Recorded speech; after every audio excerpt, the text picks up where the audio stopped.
자, SDG와 수원 지속협의 과제인데요. 사실은 이거는 제가 전국적으로 이렇게 아주 기초적인 위원들, 신규 의원님들 대상으로 강의를 할 때 좀 쓰는 부분이에요. 그래서 사실 여기 계신 선생님들한테는 어떻게 비칠지를 잘 모르겠습니다. 어쨌든 같이 한번 이야기를 해보도록 하겠습니다. 한 3, 4개 정도의 주제를 잡아왔는데요. 30분 안에 가능할지는 모르겠습니다만, 첫 번째가 지속가능한 발전에 대한 부분입니다. 저희가 수원 지속가능 발전 협의회잖아요. 그죠? 수원은 우리 행정구역상의 어떤 지명인 것 같고요. 지속가능 발전 플러스 협의 플러스 회 이렇게 되어 있는 것 같습니다. 협의라는 것을 사전을 봤어요. 그랬더니 다양한 의견들을 조율하고 그래서 하나의 방향으로 만들어가는 과정 이렇게 설명이 돼 있거나 아니면 뜻을 함께 모으는 것, 협동하는 것 이런 의미도 있는 것 같아요. 그래서 지속가능 발전을 지향하는 사람들의 뜻과 마음을 모으는 모임이 바로 수원 지속가능 발전 협의회가 아닌가라는 생각이 들고요. 지속가능 발전과 관련해서 저는 이제 매번 요 글자를 보여드립니다. 공자와 구자인데요. 제 얘기가 아니고 제가 존경하는 두 분이 있어요. 한 분은 장일순 선생님이시고요. 한 분은 신영법 교수님이십니다. 근데 그분이 해제해 놓은 거예요. 공자와 구자. 사람이 도구를 갖고 있는 모양이다 이렇게 이야기를 하더라고요. 농사 짓고 사는 삶이 바로 공부다라고 얘기를 하는데요. 아주 은유적인 표현입니다. 농사가 갖고 있는 의미는 여기 박영민 선생님도 아시겠지만 자연의 변화를 인식하는 것 그리고 사람과 사람의 관계를 인식하는 과정 이게 바로 공부다라고 이야기할 수 있는데요. 지속가능 발전이 바로 그러한 자연과 인간의 조화로운 관계를 맺는 것 이게 바로 지속가능 발전이 아닌가 이런 생각이 듭니다. 그림을 좀 가져왔습니다. 자, 호랑이 곰 보이시고 젊은이 늙은 사람 보이고요. 나무가 보입니다. 이것도 제 얘기는 아니고요. 농사 짓는 사람들의 이야기고요. 그것을 신영복 교수님께서 재구성한 건데요. 나무는 나이가 들수록 아름답다라고 이야기합니다. 왜? 그늘도 되고 바람막이도 돼요. 그런데 사람은 나이가 든다고 해서 아름다운가? 그렇지는 않다는 거죠. 연식이 짧으면 신선하고 연식이 길으면 원숙하고 이렇지는 않다는 얘기는 하는 것 같습니다. 즉 사색의 갈무리 과정 속에서 진정한 의미의 사람이 되는 게 아닌가 이런 이야기를 하는 것 같습니다. 자, 곰과 호랑이가 있습니다. 자, 곰이 사람 되려면 얼마 걸리죠? 거짓말 하지 마세요. 절대 안 됩니다. 100일도 아닌 잘못 알고 계세요. 37일이에요. 그게 21일 정도가 되는 거예요. 근데 우리는 100일로 알고 있고요. 곰이 뭐 먹었다고요? 마늘과 쑥이라고 하는데 그 시절에는 마늘이 들어오지 않았다고 합니다. 그래서 쑥과 달래를 먹었다 이렇게 이야기를 하는데요. 제 얘기는 뭐냐면 사람 되지 않지만 사람도 사람 되려면 굉장히 오랜 시간을 걸린다는 거예요. 수원 지속가능 발전 협의회는 사람을 만드는 곳이다 이렇게 이해하시면 좋을 것 같습니다. 지속가능성 발전 협의였죠. 자, 저희가 추구하는 것들 SDG 11개 목표가 있는데 그 중에서 제일 많이 포괄적인 내용을 갖고 있는 게 11번 목표입니다. 도시 목표거든요. 거기 안에는 환경, 경제, 사회가 다 들어가 있고요. 수원의 지속가능한 발전과 관련한 과제들이 제시되어 있어요. 나중에 한번 시간 나시면요. 조기 입구에 오니까 SDG 설명이 되어 있더라고요. 그 책을 읽어보시면 좋을 것 같은데요. 지속가능성은 단순하게 생태학적 지속불가능성에 대한 대응 개념만은 아닙니다. 중요한 것은 뭐냐면 변화의 어떤 역동성, 반응성, 그리고 다양한 이해관계자들과 함께할 수 있는 호용성, 즉 사회적 능력을 합의를 도출해낼 수 있는 그런 사회적 능력을 의미하는 것이다. 단순하게 환경적 개념만이 아니라 사회, 경제, 환경을 포괄하는데 중요한 것은 포용성과 관련되어 있는 측면들이 있다는 거죠. 지속가능 발전협의회가 바로 목표로서 지속가능성, 그리고 수단으로서 거버넌스를 추구하는 그런 단체로 이해하시면 좋을 것 같고요. 지속가능한 도시에 대한 문제는 여러 가지 개념 정리가 되어 있는데 이클레이에서는 저렇게 얘기를 하고 있고요. 또 혹은 유엔에서 혹은 전국 지속가능발전협의회에서 이렇게 정리를 합니다. 현 세대에게 환경, 사회, 경제 측면에서 건강하고 회복력 있는 삶의 공간을 보장하는 도시. 여기서 끝나면 재미없죠. 미래 세대에게도 동일한 경험을 할 수 있는 그런 어떤 도시를 의미한다. 이렇게 보시면 좋을 것 같습니다. 자, 지속가능 도시와 관련해가지고 우리가 여러 차례 흐름도 있었어요. 처음에 92년도에 기후 정상회의가 있으면서 지방의제 21이 만들어지잖아요. 그죠? 그때는 로컬 아젠다였어요. 의제를 만드는 것이 중요했었고요. 그 후 10년이 딱 지났어요. 그러니까 그 다음에는 뭘 얘기하냐면 로컬 액션이에요. 지방에서 행동하는 거예요. 그리고 지금은 어떤 얘기를 하냐면 저거예요. 지속 가능성을 향한 지방성과 관련한 거죠. 이것을 변화를 주기 위해서 문제 제기하고 그리고 의제를 만드는 거에서 그치는 것이 아니라 정책의 개발에 영향을 주는 그런 활동들을 굉장히 강조합니다. 이것을 지방 지속 가능성 과정이라는 이제 개념을 쓰고 있는데요. 수원 지속 가능 발전 협의회가 바로 저런 어떤 정책 그리고 대안들을 제시하는 그러한 조직이다 이렇게 보시면 좋을 것 같습니다. 아래는요 이클레이가 이야기하고 있는 지속 가능한 도시들에 대한 의제인 거예요. 한번 보시면 좋을 것 같습니다. 지속 가능 발전 아까 그 지속 가능 도시와 연결시켜서 개념을 이해하시면 좋을 것 같고요. 우리 지속 가능 발전 협의회에는 세 가지 큰 모토가 있어요. 하나는 지속 가능한 발전, 두 번째 파트너십이죠. 동반적 관계예요. 그리고 마지막으로 목표보다는 목적을 위해서 수단과 방법을 가리지 않는 것이 아니라 더디 가더라도 사람 생각하고 더디 가더라도 다양한 생물종을 생각하는 과정을 소중히 여기는 그런 단체다 이렇게 보시면 좋을 것 같습니다. 자, 아까 그 개념입니다. 지속가능 발전 개념이고요. 이거를 이제 우리 그 신영고 선생님은 예수년들의 이야기를 가져와서 이렇게 쓰고 있습니다. 석과 불식이죠. 씨가 씨를 먹나요? 안 먹죠. 미래 세대를 위해서 남겨둔다는 거죠. 지속가능 발전은 바로 석과 불식이다. 이렇게 보시면 좋을 것 같습니다. 자, 요거는요, 제 책에도 나와 있고, 또 여러 가지 이제 자료집에도 나와 있는 거예요. 지속가능 발전협의회가 무엇을 추구하는 단체인가에 대한 성격들이 쭉 나와 있으니까 참조를 하시는데요. 중요한 건 이겁니다. 거버넌스라는 부분들 이따가 다시 얘기할 텐데, 그걸 잊지 마시고요. 두 번째는 뭐냐면, NGO와 지속가능 발전협의회는 운동의 방식이 좀 다르잖아요. 그죠? 주창형 운동은 아닙니다. 저희는 늘 통합, 화합형 운동이다. 이렇게 보시면 좋을 것 같습니다.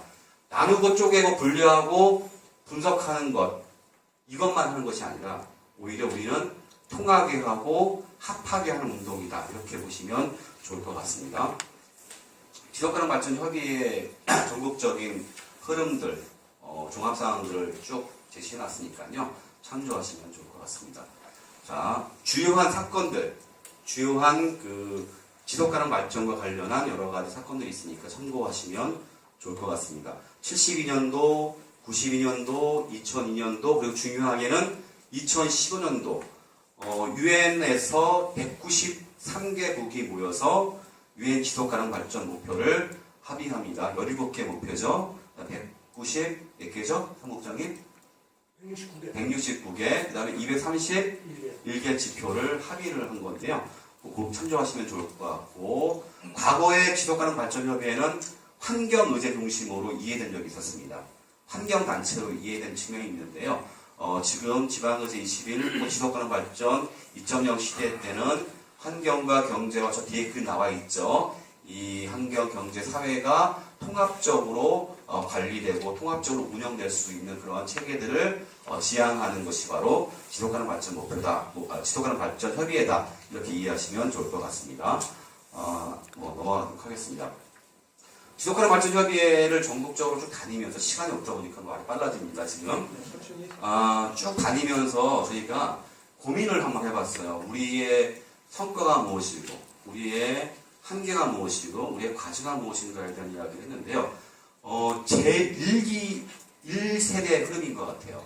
염태영 시장님이 이제 수원의 의제 때 사무처장 하시고 부장 하시고 경기의제 하실 때, 그리고 유문정 선배님이 하실 때 자료를 보니까 이렇게 평가를 해놨더라고요. 첫 번째 성과라는 것은 지구적 아젠다를 지역으로 가져오는 것. 우리 시야를 굉장히 넓게 만들었다. 이게 굉장히 큰 성과로 되겠어요. 또 하나 뭐냐면 운동권이 늘 중앙정치 여기에만 관심이 있었는데 지역 사안에 대해서 굉장히 많은 관심을 갖게 됐다. 이게 두 번째였어요. 세 번째는 거버넌스를 한번 시도해 본 것. 물론 우리 사회 거버넌스가 잘 되고 있는가, 잘 작동하는가에 대한 부분들은 평가가 다양하겠지만 그런 시도들을 해본 것들, 이런 것들 굉장히 좋은 성과로 이야기했었고요. 그러면서 한계로 얘기했던 것이 뭐냐면 거버넌스의 실질적인 질과 내용에 대한 문제였습니다. 거버넌스가 잘 되기 위해서는, 굿거버넌스가 되기 위해서는 세 가지 전제가 있습니다. 자원의 공유죠. 그 다음에 정보의 공유도 있어야 되고 있고요. 책임의 공유도 있어야 되고 성찰의 공유도 있어야 되는데, 많은 지역에서 지속가능발전협의회와 함께 행정이 결합을 하고 있지만 그 의제가 주로 어디 가죠? 집행이 되나요?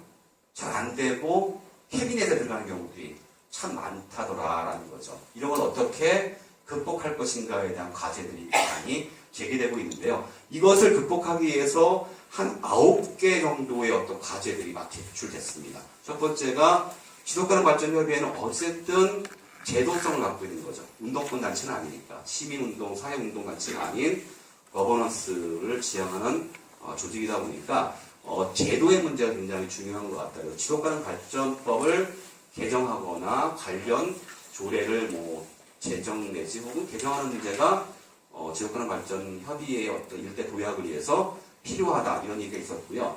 의지의 문제. 수원의 경우에는 염태영 시장님이 이 지속기업 출신이기도 하고 마을이라든지 도시 지속 가능성에 관심이 많다 보니까 합의가 잘 되는데 그렇지 않은 경우들이 좀 있어요.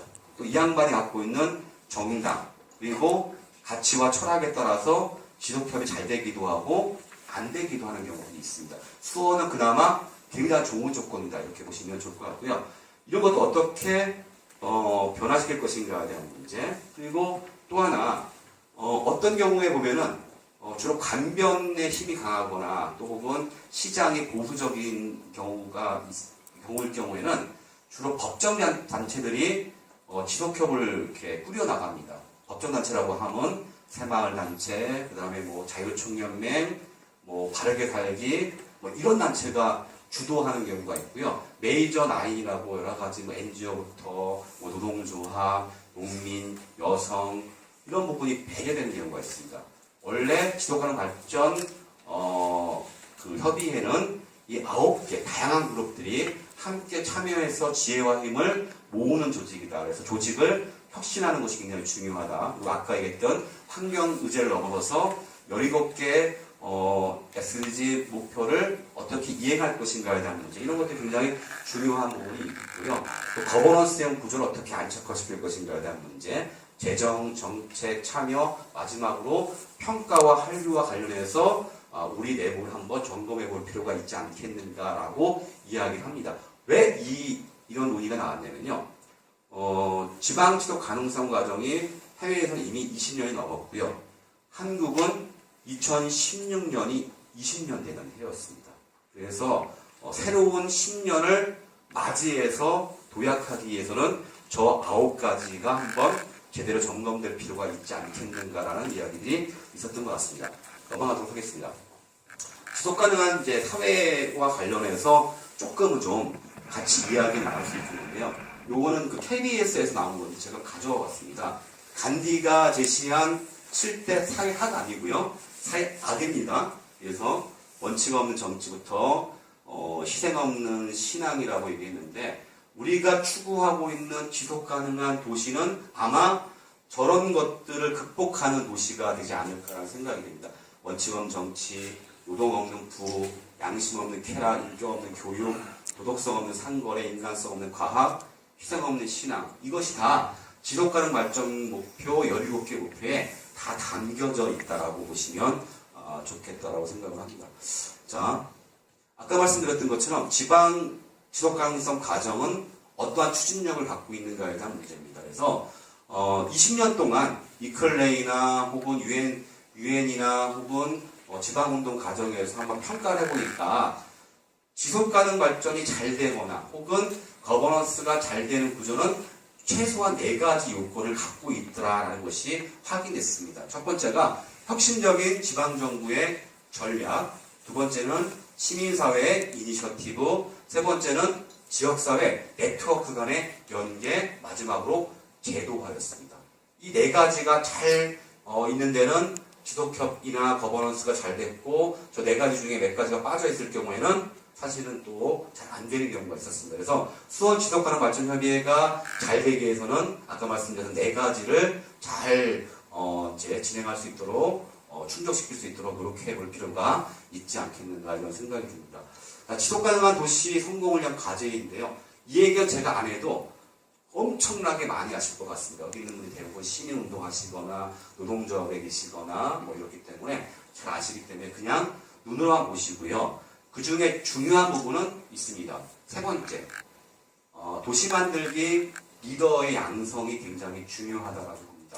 제가 좀 시간이 있으면요. 평택에서 전국 최초로 UN SDG 관련한 지속가능 발전 대학을 지금 해오고 있고요. 그 성과가 굉장히 큽니다. 지역사회 대학, 지역사회, 자치단체, 중간지원 조직, 시민사회, 지역협 함께 마음을 모아서 진행하고 있는데 이런 부분 나중에 기회가 되면 또 말씀을 드리도록 하겠습니다. 쭉 넘어갈게요.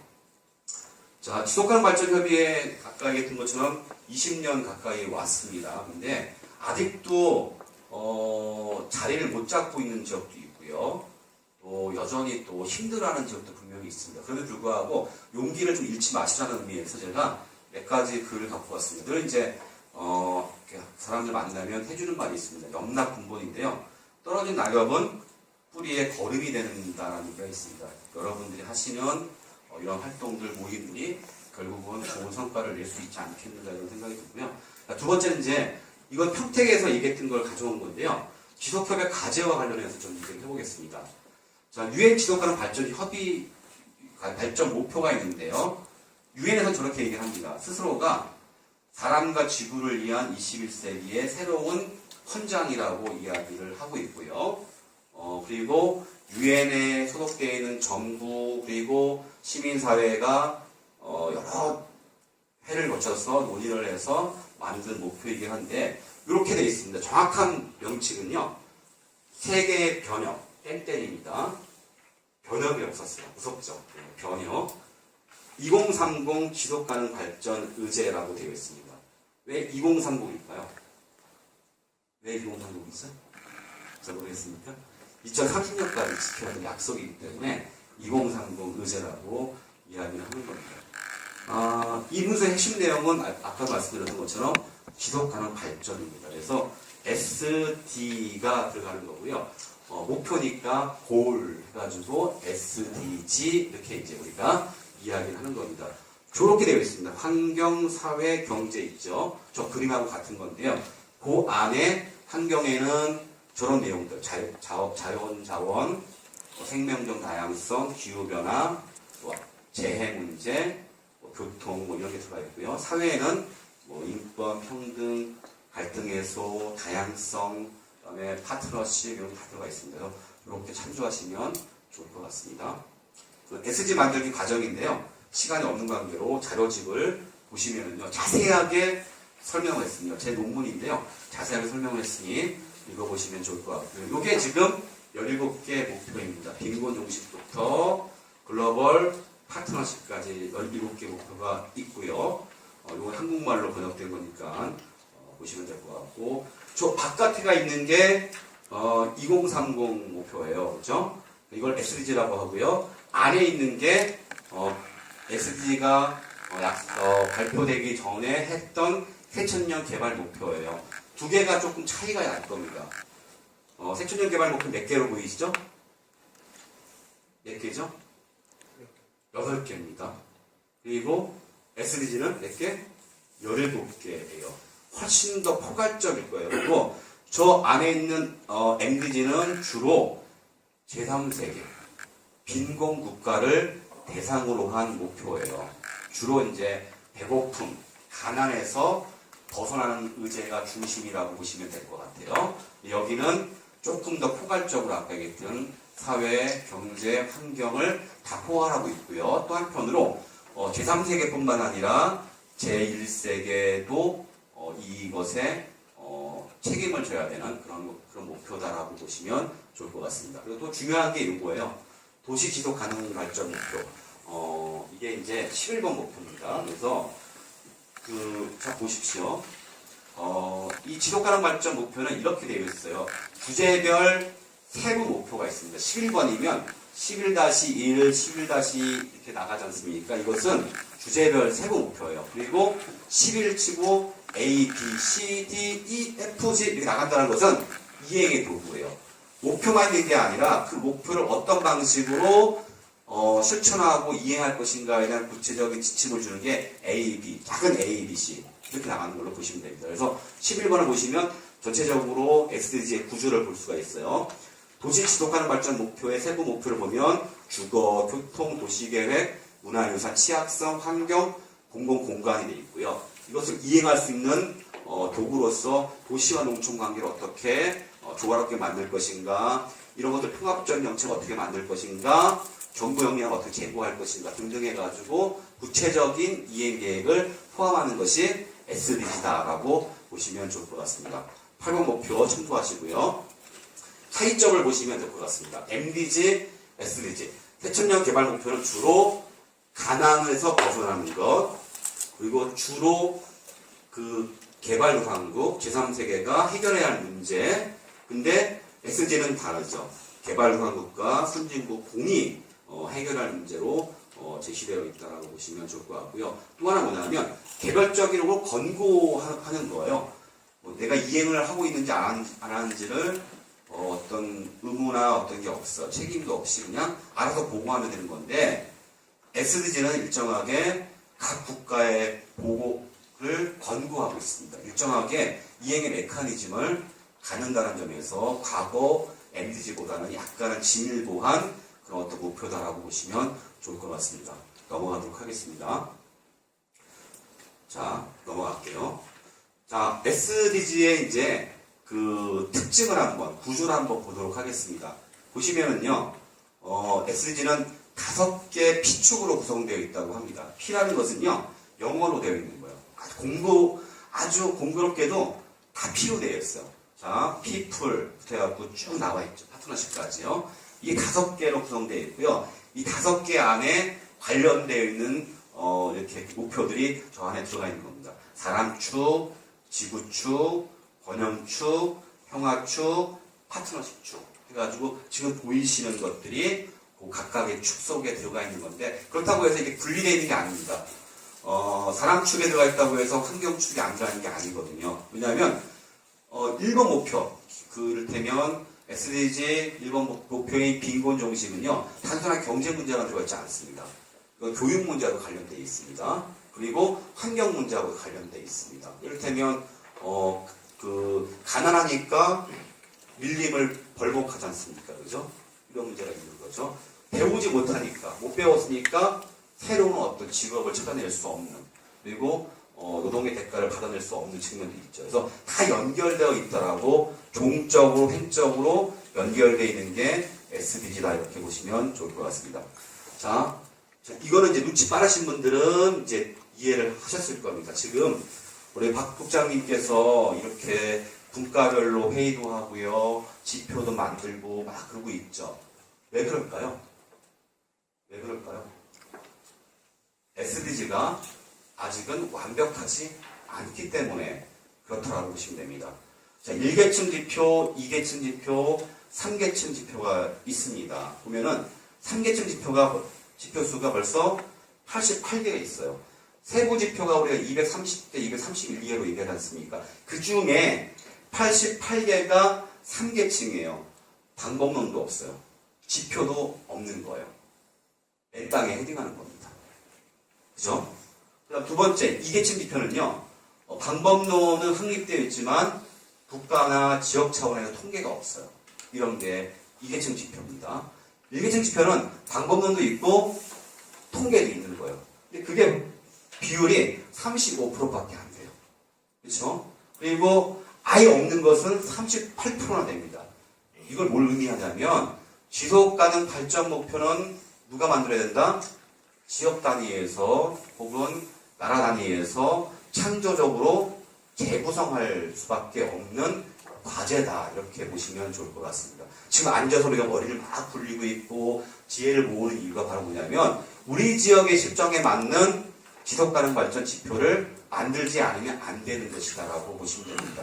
SDG는 완성품이 아니라 과정 중이다라고 보시면 된다라고 이야기할 수 있습니다. 자, 아까 말씀드렸던 거 다 종합하겠습니다. SDG 아젠다들은 상호 연계성이 높다 그랬죠. 1번 목표하고 5번 목표가 다 연결되어 있습니다. 그리고 우리가 그 여성 관련된 부분, 양성평등 아젠다가 몇 번이시죠? 여성 5번이요? 맞습니까? 여기 보시면 나오는 성평등 나와 있잖아요. 그죠?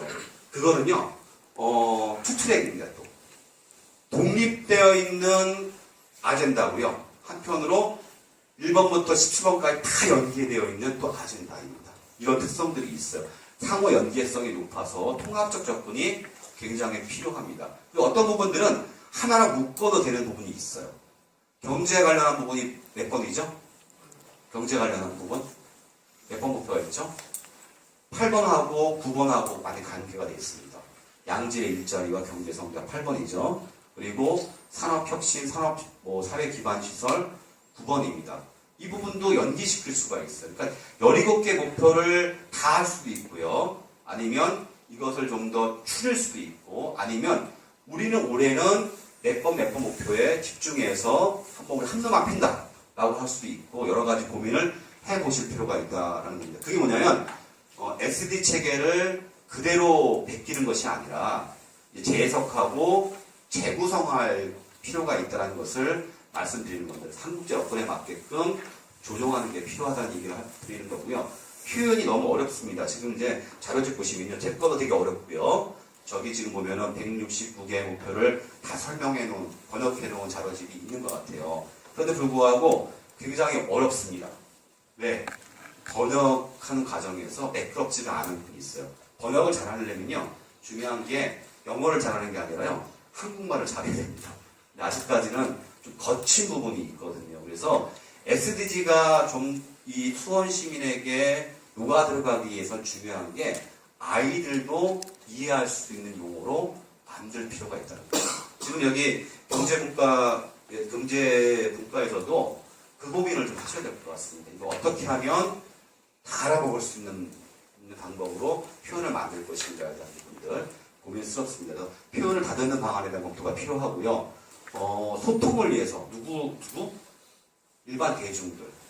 초등학교, 중학교 나오신 사람들도 읽을 수 있을 만큼의 어떤 소통을 필요하니까 SDG 개수를 반드시 17개 목표까지 할 필요는 없다라는 겁니다. 그래서 가급적이면 통폐합하기도 할 수 있고 압축하고 단순화할 수도 있다. 이런 얘기를 합니다. 자, 이 그림을 제가 보여주는 이유가 있습니다. 자, SDG가 더 편해요? 이게 더 편해요? 여러분이 볼 때. 이게 더 편하죠? 예. 이거 누가 만들었을까요? 예, 어떻게 알았습니까? 제가 만든 게 아니고요. 물론 제가 만들었어요. 그림은 정리했죠. 저걸 농구도 썼습니다. 근데 이건요, 전국을 다 다녔어요. 전국을 다니면서 지속가능 발전 협의에 관련되어 있는 위원님들, 그러니까 FGI 아시죠? 포커스 그룹 인터뷰라고 하잖아요. 그거하고 설문지도 했었고요. 구술 인터뷰도 했었습니다. 해보니까 비슷하게 나왔어요. 지속가능한 지역 공동체를 만들기 위해서는 어떤 의제가 필요한가 했더니 많은 사람들이 만들어준 거예요. 8대 의제를 만들어줬어요. 지역 자립경제 필요하다. 녹색 지역 경제, 이를테면 뭐 사회적 경제라든지 로컬 푸드라든지 도시농업이라든지 협동조합이라든지 이런 거예요. 이웃관계, 공동체 형평성, 지역사회 어떤 형평성들이죠. 10번 목표가 그거 맞죠? 불평등 관련돼 있는 거죠? 불평등 감소가 SDG 10번 목표인데 그런 거. 그 다음 생태적 건강, 기후변화, 공동체 문화, 민주주의 역량. 이거 어떻게 추진할 것인가? 지역성에 기초해야 된다, 보편성에 기초해야 된다, 관계성은 말 그대로 거버넌스고요. 그래서 나왔던 게 5가지였습니다. 녹색 경제 공동체, 자치 공동체, 미래 공동체, 생명 공동체, 이웃 공동체라는 5대 공동체가 나왔는데요. 왜 이걸 보여주냐면요. 우리는요, 굉장히 사대주의가 있습니다. 외국에서 나온 어떤 자료들은 되게 신뢰하는 경우도 있어요. 그렇지 않습니까? 영어 관련해가지고 이렇게 표 하나 딱 건너주고서 강의를 하면 다들 조용해져요. 우리나라 사람이 그래요. 대학생들 마찬가지고 대학원생들도 마찬가지예요. 그냥 그 표 하나 가지고서 다 설명이 되고 아무 찍소리도 못하는데 사실은 우리한테 아무 도움도 안 되는 경우도 있어요. 근데 이거는 한 몇 년 동안을 전국을 다니면서 모아놓은 거거든요. 오히려 이게 훨씬 더 실효성이 있는 목표일 수 있다는 거죠. 제 얘기 뭐냐면 이걸 따라하자는 게 아니라 수월의 지속가능 발전 목표도 이렇게 단순화해 볼 수도 있다는 것이고 우리 외국의 이론 학자들의 어떤 힘을 빌리고 권위를 빌리는 것이 아니라 우리의 지혜와 힘을 더 많이 믿는 게 더 중요하지 않을까라는 차원에서 보여드린 겁니다. 지금 이제 여러 가지 이제 고민들이 되는데요. 이런 고민들이 있습니다. 지금 이제 저는 어쨌든 이번 탄핵 정국 이후에 대통령 선거는 이제 5월달에 하지 않습니까? 이제 굉장히 좁아질 거라고 보는데요. 이명박 정권 때, 박근혜 정권 때 정말 복잡했습니다. 사실은 국민의 세금들을 이상한 곳에 엄청 썼습니다. 왜냐하면 지속가능 발전과 관련한 프레임워크가 너무 많았어요. 이를테면 녹색 성장 들어보셨죠? 창조경제 들어보셨죠? 그딴 거 이제 앞으로 할까요? 아마 안 할 거라고 생각합니다. 여전히 남을 수 있는 것, 정권이 바뀌더라도 여전히 남을 수 있는 프레임워크는 지속가능 발전밖에 없다라고 생각이 됩니다. 얼마나 국민 세금을 썼습니까? 어쨌든 간에 중요한 것은 이게 탄력을 받기 위해서는 대통령 직속 SDG 그 이행점검평가기구가 만들어질 필요가 있는데요. 원래 박근혜 전 대통령이 2015년도 유엔 총회 가서 나 열심히 하겠다라고 이야기를 했지만 안 했습니다. 이행을 안 했어요. 노력도 안 했습니다. 작년에 좀 해보려고 시도를 했겠지만 탄핵 정부 때문에 또 아마 관심이 없었을 겁니다. 어쨌든 간에 새로운 정부가 어떤 정부가 들어가든 간에 이 SDG에 관련해서는 굉장히 탄력을 받을 것이다라고 보는데 그냥 그럴 것이다라고 얘기하지 말고 중요한 것은 이행점검평가기구를 직속으로 둘 것을 요구하는 게 필요하다라는 얘기를 좀 많이 하고 있습니다. 아까 얘기했던 것처럼 저런 어떤 다양한 프레임워크 간의 조화와 일관성을 강화하게끔 만들어내는 것. 지역 단위도 마찬가지입니다. 제가 이제 이 수원 그 지속가능 도시재단에 대해서 굉장히 긍정적으로 많은 얘기들을 하고 다니거든요. 왜냐하면 다양한 중간 지원 조직이 있지 않습니까? 이것을 통합적 관리 틀로 만들어냈지 않습니까? 그죠? 이 부분들이 물론 지금은 이제 어느 정도 성과가 있는지 모르겠지만 장기적으로 봤을 때 굉장히 많은 효율성들을 제고할 수 있다. 불필요한 세금, 중복된 사업들도 줄일 수 있고 소통도 굉장히 간편하게 만들 수 있다. 여러 가지 의미가 있는데요. 마찬가지로 저는 어떤 다양한 정책 프레임워크 간의 어떤 조화와 정책 일관성을 강화할 필요가 있다. 이것 중앙 차원이든 지역 차원이든 간에 고민을 할 필요가 있다는 것이고요. 관련법도 마찬가지라는 겁니다. 그래서 관련 제도 및 정책을 어떻게 개혁할 것인가에 대한 문제, 그리고 SDG 관련한 국내 혹은 지방 차원의 어떤 거버넌스 체계를 어떻게 만들 것인가에 대한 문제, 또 중요한 것은 알아야 면장을 해먹는 거니까 어떻게 하면 쉬운 용어로 교육을 잘 할 것인가에 대한 부분들, 이런 것들이 필요하고요. 또 하나 이제 데이터와 통계를 확보할 필요가 있습니다. 근데 굉장히 긍정적인 일이 생겼어요. 얼마 전에 유엔 통계 관련한 그 위원회에서 유엔에게 통계를 재구성하고 재조정할 것을 권고하는 결의사항들을 했거든요. 그래서 아마 우리 대한민국도 SDG 관련해서 국가적 차원에서 다시 통계가 좀 재정비될 것이고 유엔 차원에서도 전 세계 차원에서도 통계가 재정비될 것이다라는 얘기를 하고 싶습니다. 쭉 넘어가도록 하겠습니다. 거버넌스입니다. 이 부분은 뭐 제가 얘기하지 않더라도 굉장히 많이 아실 거라고 생각합니다. 왜 거버넌스가 중요한지에도 눈을 보십시오. 거버넌스는 다양한 행위에 참여, 권한 부여, 의사소통, 네트워크, 파트너십, 정당성을 중시한다라고 되어 있는데, 제가 매번 이제 수업 때 그런 얘기를 많이 합니다. 학생들한테 얘기하고, 또 지방 강의 때 얘기하는데, 어렵게 고민하지 말자. 거버넌스 왜 하느냐? 저기 나와 있지 않냐? 주역에. 궁죽변, 궁하니까 변한 거고, 변죽통, 변하니까 통한 거고, 그 다음에 통죽고, 통하니까 오래 가더라라는 거죠. 전부 혼자서 할 수 없다. 사회문제 점점 복잡해지고 있다. 지구환경 위기로 치닫고 있다. 다 아시죠? 제가 얘기하지 않아도. 그러니까 어떻게 해야 되죠? 통하니까 손 잡아야 되는 거죠. 그러니까 변하니까 통하게 되는 거고, 통하니까 아주 오래 가더라. 수원시 사례가 바로 그런 겁니다. 수원시의 지방정부와 지방자치단체와 중간지원조직 그리고 시민사회단체가 그렇게 소통하는 이유도 바로 이런 것에 있다라고 보시면 좋을 것 같습니다. 오른쪽 거 보십시오. 관료대 정부, 기업가 정부, 공적 가치 관리 정부 이렇게 나눴는데요. 잘 쉽게 보면 전통적 정부입니다. 두 번째 거는 신자유주의 정부이고요. 세 번째는 우리가 추구하는 중앙정부, 우리가 추구하는 지방정부의 상이다. 그게 바로 거버넌스 정부다 보시면 좋을 것 같습니다. 거버넌스에 대한 개념인데요. 쭉 그냥 뭐 다 아시는 거니까 키워드만 보십시오. 상호작용, 복합성, 그 다음에 공공부문과 민간부문의 네트워크, 상호오전성, 자원교환, 뭐 협력, 뭐 정책과정 참여 이런 것들이 바로 거버넌스다 이렇게 보시면 좋을 것 같습니다. 이게 유엔에서 얘기하는 좋은 거버넌스입니다. 8개 요건을 갖춰야 됩니다. 자, 동그라미 보십시오. 저게 8개 요건, 굿거버넌스에 사진 찍어도 됩니다.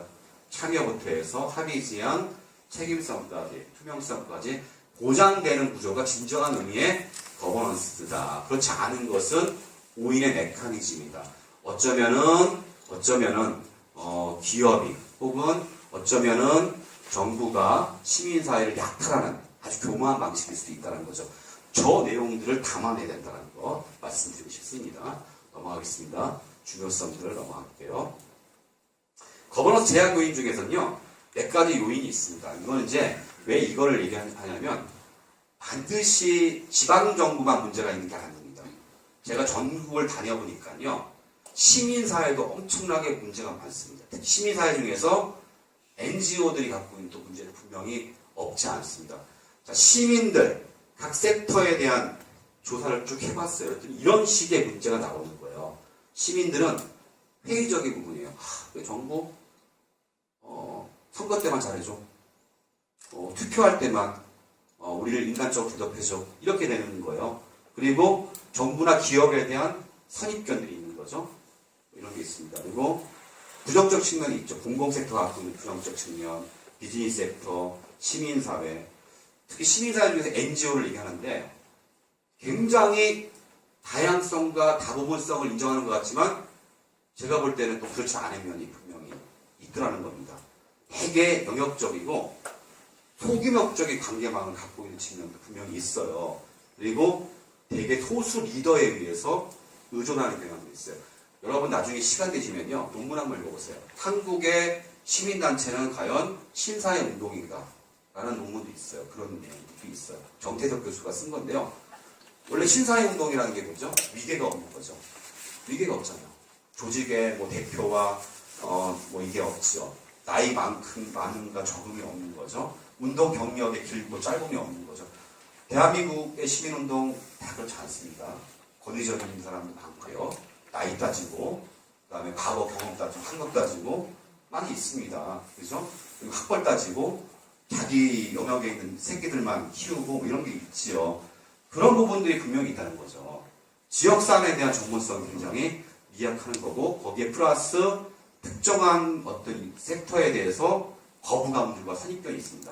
정부는 나쁜 거고, 기업은 무조건 배척해야 되고, 자본가, 이윤, 착취, 뭐 이런 식의 어떤 이미지화되어 있는 게 고정관념이 있습니다. 이것들도 어쩌면은 거버넌스를 가로막고 있는 요소다. 행정의 문제 당연히 인정하고, 다만 시민사회도 일정한 편협성과 고정관념이 분명히 존재했다라고 볼 수 있습니다. 그래서 이건 제가 얘기했던 건 아니고 오른쪽에 보시면 이거는 영국의 그 파트너링을 연구하는 그룹에서 만들어낸 거예요. 거버넌스를 제약하는 요인이 무엇일까? 힘의 불균형, 숨겨진 의도, 무조건 이기려는 테러다라는 거죠. 이건 기업, 행정, NGO 모두 내장되어 있는 문제가 있다는 거죠. 이걸 어떻게 극복하는가에 따라서 거버넌스 파트너링이 잘 될 수 있다. 이런 얘기를 또 합니다. 조금 언짢으신 분들은 일단 말씀을 해주셔도 됩니다. 너무 과도하게 표현한 게 아니냐 이렇게 보실 수 있는데 그렇다는 겁니다. 자, 거버넌스 활성화 전인데 이거 시간이 없는 관계로 좀 넘어가도록 하겠습니다. 마지막입니다. 이제 제가 5분을 넣었는데요. 30분을 넘겨서 15분까지만 위원장님 쓰겠습니다. 네.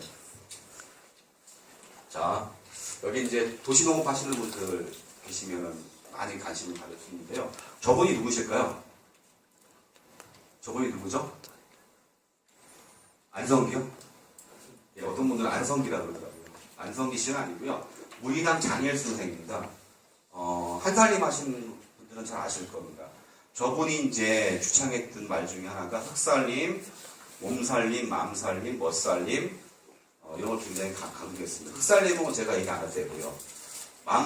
몸살림이라는 것은 좋은 먹거리죠. 그죠? 이를테면 글로벌 푸드가 아니라 저크 푸드가 아니라 로컬 푸드 이런 것들을 강조하는 것이고요. 맘살림이라는 것은 말 그대로 좋은 생각, 긍정적인 생각, 협동하는 생각 이런 걸 의미하는 것 같습니다.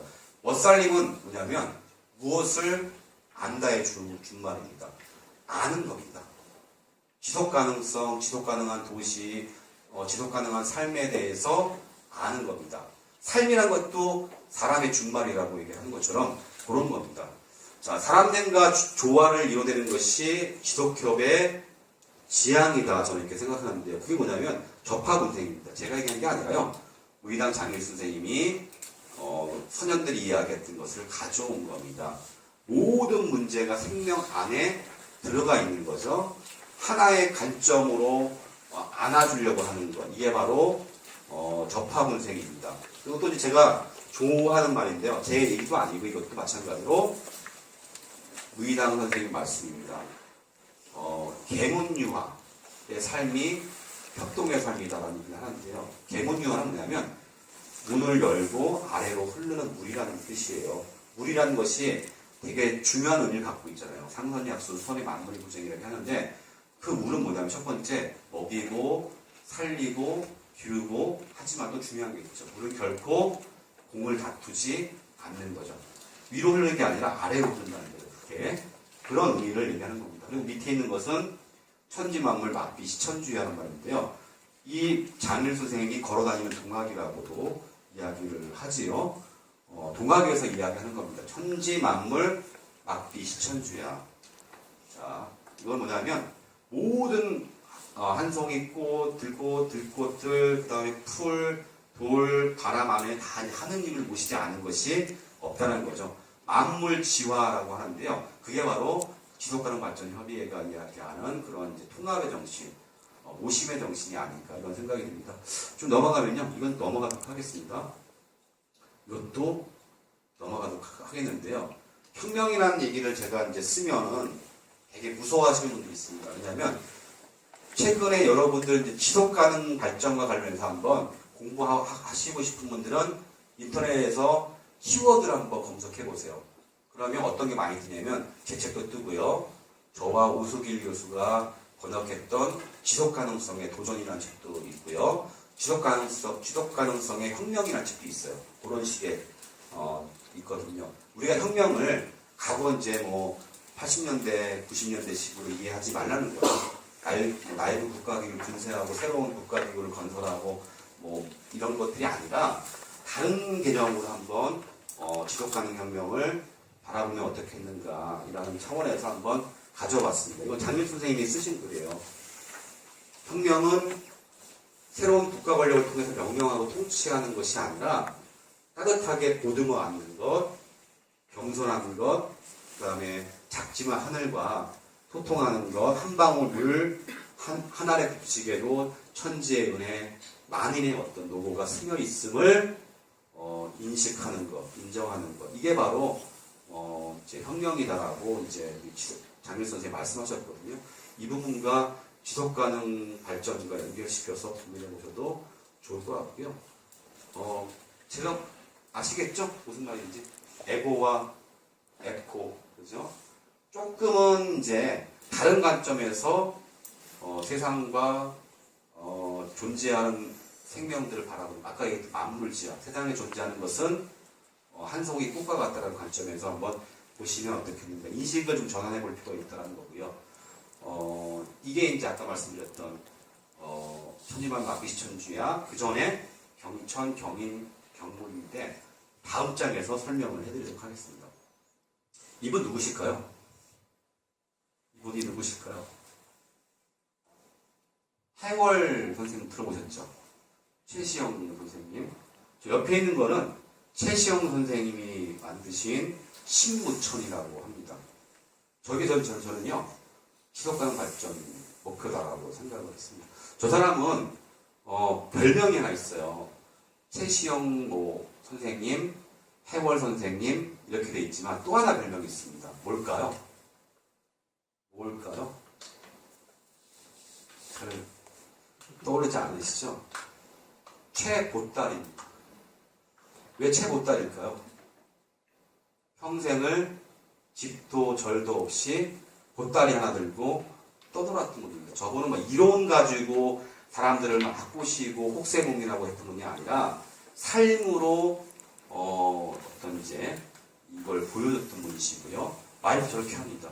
사람이 곧 하늘이니 하늘님을 속이지 말고, 거만하게 대하지 말고, 일찍 죽게 하지 말고, 굶주리게 하지 말고, 뭐 이런 쭉 나와 있습니다. 이게 일종의 새천년 개발 목표일 수도 있고, 또 우리 지속가능 발전 목표에 사람 축에 들어가 있는, 여기 경제, 환경, 사회 나왔는데 경제 축에 들어가 있는 그런 부분일 것이다라고 생각을 합니다.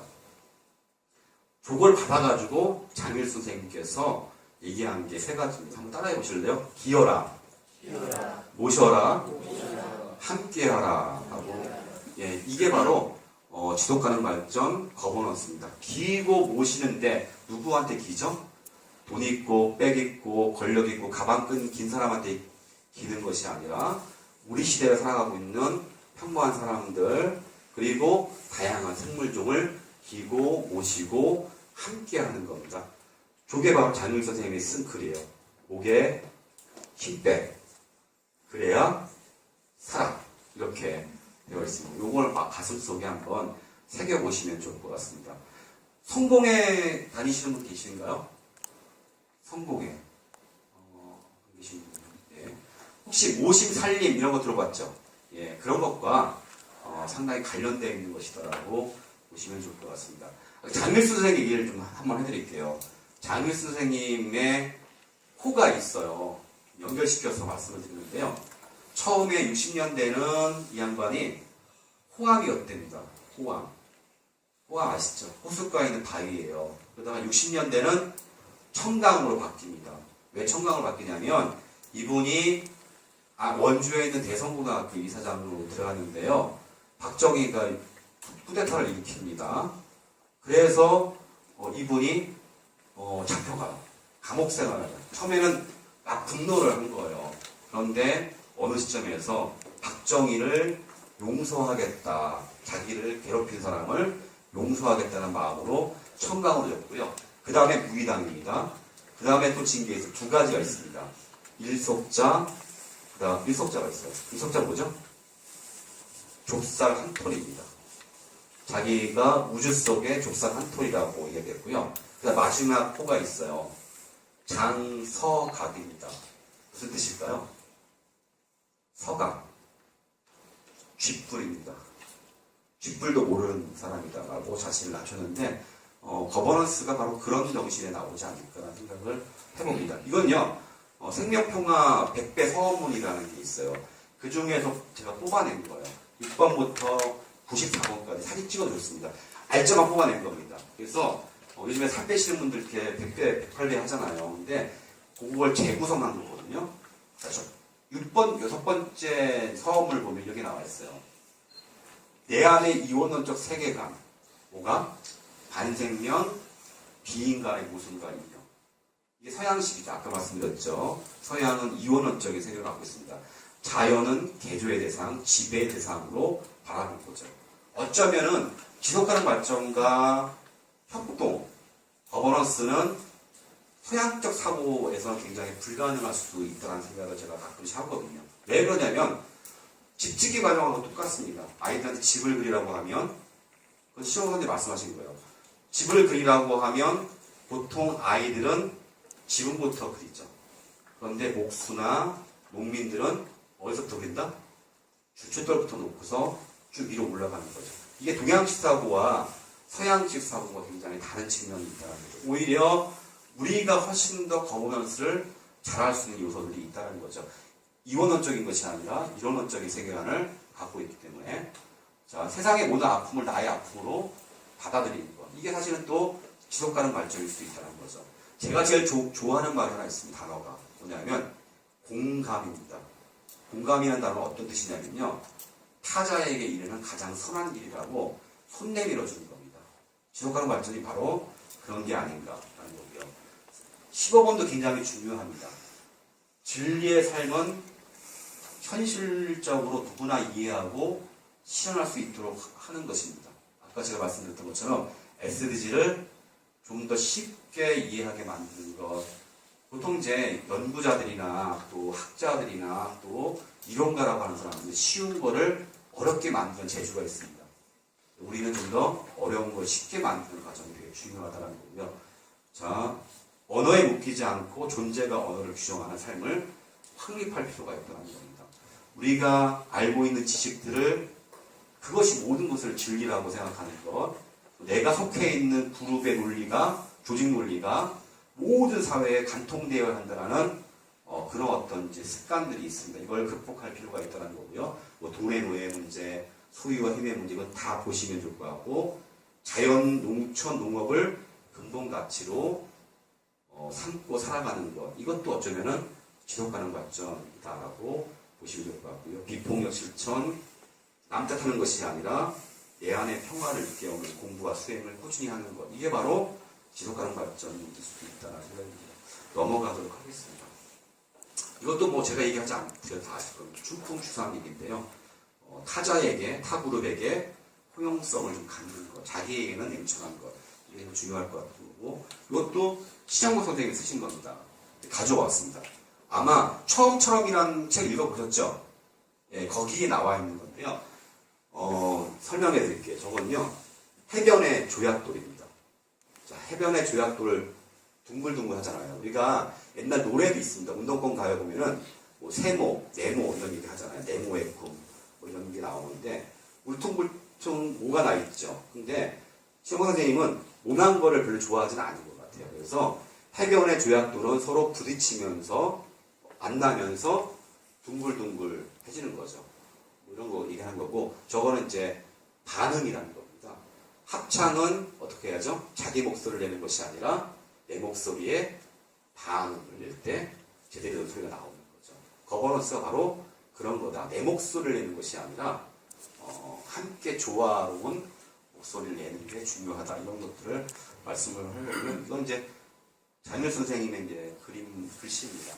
장일 선생님 글씨는요, 특징이 있어요. 저기 보시면은 사람이 보입니다. 늘 사람들이 들어가 있다는 건데요. 나 세상에서 깨진 놈들 속에 있노라라고 되어 있는데요. 마찬가지로 지속가능 발전 협의회가 활동이 바로 깨진 놈들, 즉 돈 많고 힘 있고 권력 있고 가방 끊긴 사람들을 의미하는 게 아닌 평범한 이 시대를 살아가고 있는, 단대를 살아가고 있는 우리 시민들과 함께 있어야 된다는 거죠. 이건 이제 시간이 나면 많이 얘기를 하는데 좀 이렇게 눈으로만 보십시오. 지속협 활동을 저도 이제 1998년도인가 99년도에 했었습니다. 그리고 모 지역에 사무국장으로도 한 1년 정도 있었습니다. 그 이후에는 이제 전문위원으로 전국협의회 전문위원으로 있었는데 거의 이제 한 20년 가까이 이제 저도 지켜본 거죠. 보면서 지속협이 잘 되는 지역과 안 되는 지역이 좀 있더라고요. 뭐냐면 또 분과가 잘 되는 분과가 있고 안 되는 분과가 있는데 결국은 사람의 문제라는 거죠. 아까 얘기했던 것처럼 잘난 척하는 사람들, 목에 힘 바짝 세우는 사람들, 남을 가르치려고 하는 사람들, 이런 사람들이 많으면 많을수록 분과활동도 잘 안 되는 경우도 있더라고요. 그래서 지도가 아닌 배우는 자세가 좀 필요하다는 거고요. 우리 과거에 이제 사회운동도 하고 시민운동 하다 보면 너무 진지한 사람들이 많습니다. 그래서 명랑하고 유쾌하고 좀 그런 분위기가 아쉬울 때가 있잖아요. 그래서 비판적일 수도 있고 분석적일 수도 있지만 가급적이면 유머 감각을 갖는 게 좋을 것 같다는 생각도 있고요. 소명의식은 뭐 그렇습니다. 자, 왼쪽하고 오른쪽 한번 보십시오. 부정형의 인간이 있고 긍정형의 인간이 있는데요. 가급적이면 우리 수원지도협의 많은 위원님들은 오른쪽을, 이게 사실은 되게 간단하게 보이지만 잘 안 돼요. 이게 사실은. 그래서 반가워하고 신경 쓰고 솔선하고 장점을 말하고 우리 잘 안 됩니다. 뒷담화 많이 깝니다. 주로 단점을 많이 말합니다. 또 상대에 따라 부분을 막 해요. 가방끈 길거나 돈이 좀 있어 보이면 좀 잘해주기도 하고 이런 게 있지 않습니까? 아무튼 요런 것들 한번 보시면서 조금 우리가 생활 태도와 습관을 좀 변화시키는 게 중요하겠다는 겁니다. 요건 얘기하고 거의 마무리 짓게요. 저보다 더 아실 겁니다만 제가 지도협 하면서 특히 이제 수원 아니고요. 평택이라든지 아니면 저쪽 충청도 쪽이라든지 강원도 쪽 가게 되면요. 훈련이 좀 덜 돼 있는 분들이 많으세요. 사실 제가 까놓고 말씀드릴게요. 우리가 거버넌스 언제 했습니까? 단본일에 처음 하는 겁니다. 단본일에 거버넌스라는 것을 처음 해보는 것이고요. 여기 계신 분들도 다 박정희 전두환 시절 때 학교를 다니셨던 분들이세요. 그러다 보니까 제대로 된 민주적 훈련이나 토론들이 없었지요. 좀 가급적이면 문제가 생기면 비공개적으로 하시는 게 좋을 것 같습니다. 아직은 좀 그런 것 같습니다. 그리고 가능한 신속하게 얘기할 필요가 있을 것 같아요. 쌓아두면 어떻게 되죠? 부하가 치밀고 나중에 더 폭발할 수 있으니까 그때 하는 게 좋을 것 같고요. 한 번에 한 건만 얘기해라. 사람들이 금방 안 변합니다. 민주화 운동을 했건 돈을 장사를 했건 다 똑같습니다. 사람들 자기 고집이 있고요. 자기 습관이 있고 몸의 형태 안에 스스로 이렇게 갖고 있는 논리가 이렇게 내면화되어 있습니다. 그래서 여러 개를 얘기하면 바뀌지도 않는다는 거죠. 그리고 가급적이면 변화시킬 수 있는 행동들에 대해서만 이야기하는 게 중요할 것 같고요. 빈정되지 말라 하는 거고요. 절대로 같은 단어를 쓰지 않는 것 중요할 것 같습니다. 가급적 칭찬을 많이 했으면 좋겠다. 이런 이야기를 하고 싶습니다. 마무리 거의 짓게요. 지도협을 얘기할 때 저는요, 이 풀꽃 느낌 천승려 씨의 그 시인의 시를 좀 가져와서 많이 읽혀드립니다. 우리 모임이 어떤 모임이 돼야 될까?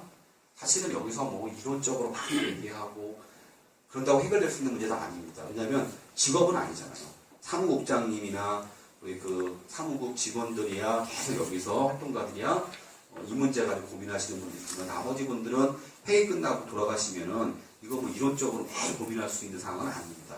어쨌든 간에 좀 뭔가 힘을 주고 행복감을 줄 수 있는 모임들을 만들어 나가는 것도 굉장히 중요하지 않을까 싶습니다. 그래서 한번 읽어보겠습니다. 누군가에게 힘이 되는 인연 아주 건강합니다.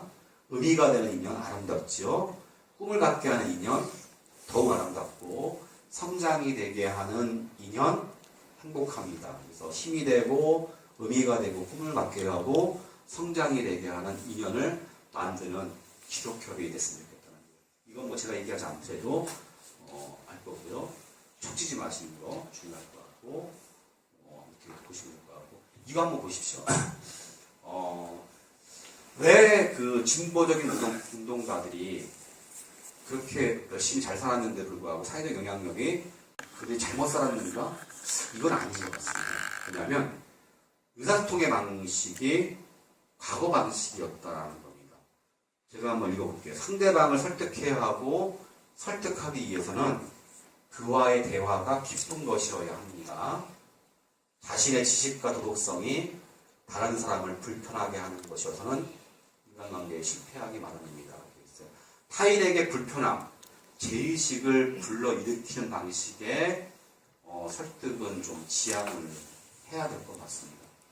피하고 싶습니다. 하지만 저도 요즘에 그렇습니다. 운동하는 친구들 만나기 불편합니다. 제가 이제 제 개인적인 이력을 9페이지에 써놨습니다. 처음에는 2000년대 초중반까지는 주로 진보정치, 진보정당, 세계화, 사회운동, 사회변동 이런 어떤 주제를 가지고 했었습니다. 근데 너무 많이 아프더라고요.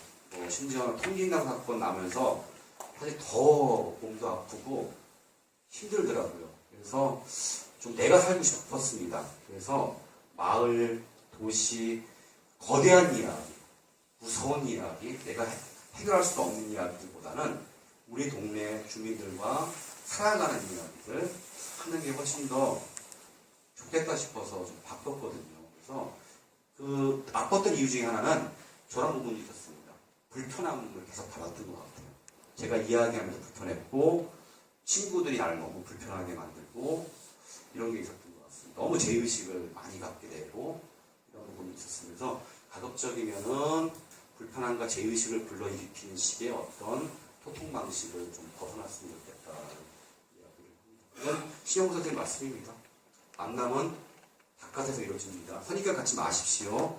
기업, 지방정부, 공직자들, 기업가들, 또 다양한 법정단체에 있는 분들까지도 선입견을 두고 대하지 않았으면 좋겠다는 겁니다. 제가 평택에서요, 그 거버넌스 이번에 준비를 했습니다. 조사도 하고. 근데 실제적으로 법정단체, 새마을 분야에 물론 제 이념이 다를 수도 있습니다. 생각하는 사람들마다 다르지만 지역사회 봉사활동 굉장히 많이 하고 있습니다.